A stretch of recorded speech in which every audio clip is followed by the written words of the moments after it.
I did over $600 in sales in my spring market, and I'm just ecstatic about that. If you saw my fall market video where I did over $2,000 worth of sales, you might be thinking, Hamilton, that is considerably less. Why are you happy? And it is because I did this market with the premise of trying my absolute least. I went in with such low effort, and the truth is, I still profited off of those $620 in sales. I am incredibly excited about going through this with y'all today, because if you're somebody out there like me who's an introvert and really doesn't like putting yourself out there, I've got some things that I think are going to be really important for you if you're looking into doing a market for yourself. I'm hoping to do 2 more, if not just 1 more market video before the end of this year, so go ahead and like and subscribe so that you're notified for those in the future. We're going to go over everything, what I brought, what it actually cost to make, how much I profited for the day, and just a few helpful tips and tricks along the way. So let's just go ahead and jump in. Number 1, booth layout. This is incredibly important when it concerns not only setup and tear down, but how welcoming your booth is and how you're cultivating a space that people actually want to stand around in and look at what you brought.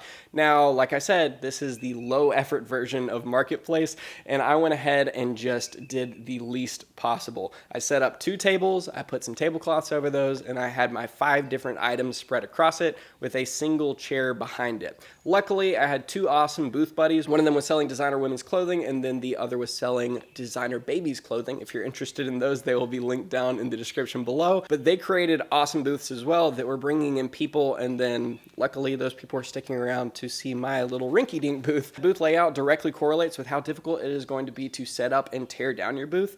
And luckily, I had the whole thing set up in less than 20 minutes, and I had the whole thing torn down in less than 10 minutes. Now, how to actually interact with customers. I think that it is incredibly important, especially if you're somebody like me who is introverted. For this market in particular, I was trying my least, so I would sit down in my chair and I would only interact with people if they would interact with me, or if they would come up and read a sign and look at their partner and be like, I don't know what an herb stripper is. Then I would jump up and I would start talking with them. And that is something that I really felt made me lose out on sales. Quite frankly, if I feel like I had a helper that was doing sales, I probably could have generated twice the sales for the day. And that's just because that is not my personality.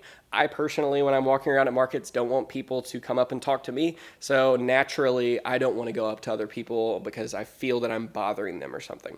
Luckily, this world comes with a lot of different flavors of people, and thankfully, I do know some salespeople, which I'm very excited about joining me in the fall and the winter markets coming up for this year. All right, how to prepare for your market. Instead of talking about this for an hour, there is a free download on CNC Later. It is going to be a complete list of every single item that I think about bringing on a market. Some of them might apply to you, some of them might not, and then hopefully you'll be able to click those links as well, and it'll take you to the exact products that I use for the market as well. Like I said, free on CNC Later. Choosing the right products to sell. This is going to be like the biggest thing that you're going to run into. Hey, I want to do a market. I'd like to sell the things that I make.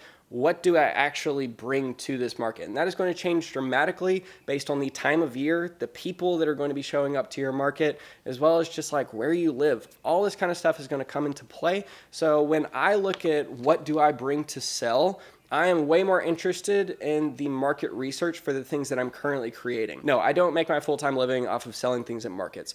I use markets to understand what people are genuinely interested in, because I know if I can create a compelling product, I can create a sale out of that online or in a store, which is a completely different video. I brought birdhouses, I brought whiskey smokers, I brought bottle openers, I brought herb strippers, and I brought cheese boards. People reach out to me all the time asking me about what CNC software to use, and the truth is I only use Carveco Maker Plus, and it has done every single thing that I've ever needed it to do. So I just came out with a brand new mini course. You can go from absolutely knowing nothing about CNC software to being able to create your first product in 90 minutes. And on top of that, it comes with 1 month of Carveco Maker Plus completely for free. The course is actually cheaper than if you were just to buy the software alone. Yeah, I'm really pumped about it, and hopefully it's going to be helpful for some of y'all. If you're interested in that course, go ahead and check out the link down in the description below. Okay, so let's go over each one of those things and how I actually price them, because I know that pricing is a huge barrier for a lot of people when it concerns asking too much or asking too little. And I think a lot of that is really determined off of what it actually takes for you to be able to create that product. So your time and your materials.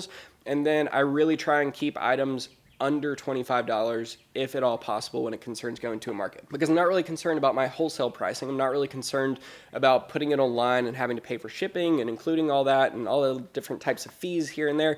I'm really only concerned about is somebody going to like this item, and are they going to have enough money in their pocket to actually purchase this item? So I try and keep things as cheap as possible. So for the birdhouses, it's $20. So let me talk about the birdhouses for 1 second, because this is like the biggest issue that I ran into with these things. If you go on to CNC later and you end up buying the Spring Market file pack, they are so simple to make, but please paint the entire pipe first and then cut it. Because once you cut it, you generate a bunch of static electricity, and that is just going to make the painting process miserable from there on out. I should have cleaned it, I should have primed it, and then cut them and then paint them. You live, you learn. Okay, so birdhouses, they are $20 a piece. Whiskey smokers, $25 or 2 for $40, which is great. People actually took me up on that. Bottle openers, $20 a piece. Herb strippers, $10 a piece. And you see, these are metal. I actually didn't even cut these out. This was my design. I sent them off to a third-party laser cutting service, which I'll have linked down below. And then they sent them to me, and I took them out and I sold them. And then cheese boards, $20. If you remember from the fall market, these are some of the cheese boards. You see they say thankful on them. What actually sold? Out of these bird houses, I brought 23 of them, and I sold 6 of them, which I was super pumped about. And the dual color scheme seemed to do really well. People were way more interested in it than just the painted body and then the natural face. They really liked the face of it to be painted a bright color. So yeah, I was very pleased that 6 of them actually sold. Whiskey smokers, I brought 30 of them and I sold 12, which was huge. I wasn't sitting there bringing people in for the whiskey smokers. I wasn't doing like the whole little like demo every second like I was during the fall.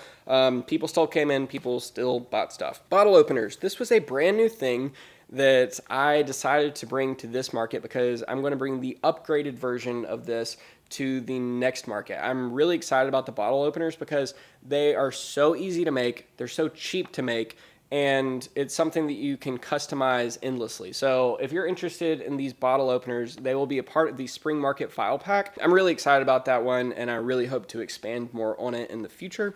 But I brought 12 of them, and 6 of them sold. Really happy about that.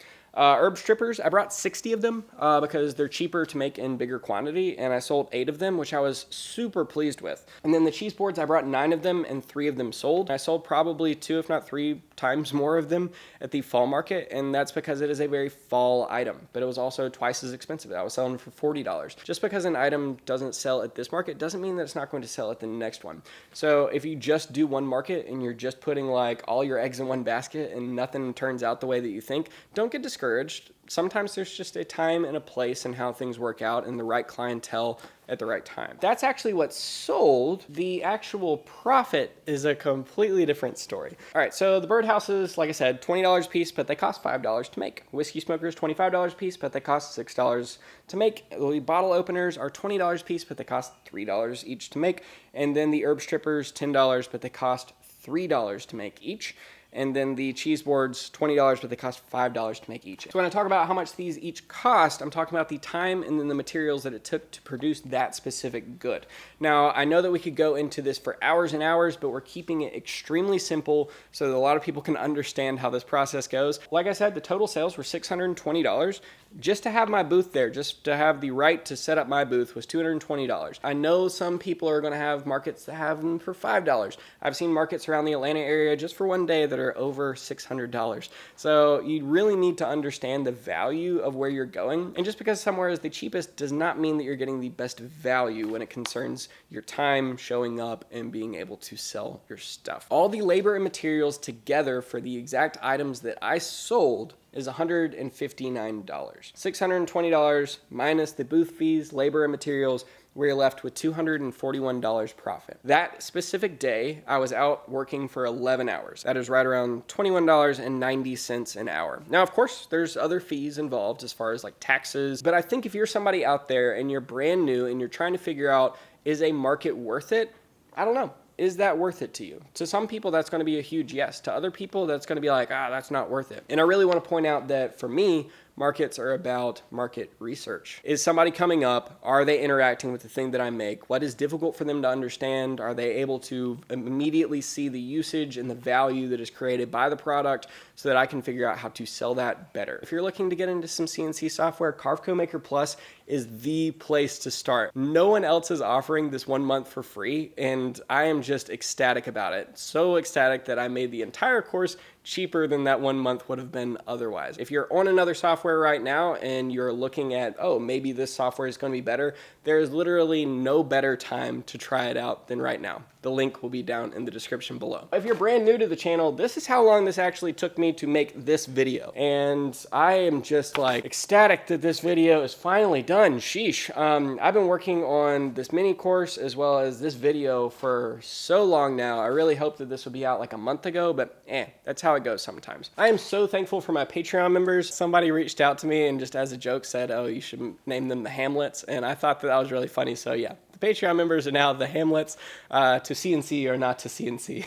That is the question. I really appreciate y'all showing up and watching my videos. It is super cool. I hope that it is bringing value to y'all. Like I said, I've got some free downloads on the old website, cnclater.com, as well as the Spring Market file pack. If you're interested in that, I'll have some directions that go along with each of the items as well and kind of what I did in order to make the items that I made.